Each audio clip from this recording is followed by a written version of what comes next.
Hi, thank you for watching. This is a sneak peek of my next video that I'll be coming out with. It's a DIY. I built a table for my foyer.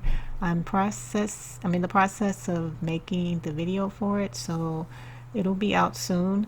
I just wanted to give you a quick look at what I used.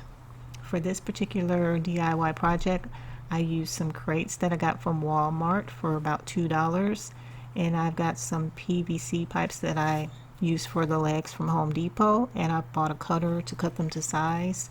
This table is about 25 inches high, and I decorated with some of the bling wrap from eFavorMart, two different types, and also got some mirrored towels from eFavorMart, which really made it look really nice. So I will be showing you that soon. Thank you so much for tuning in to this sneak peek for my next DIY.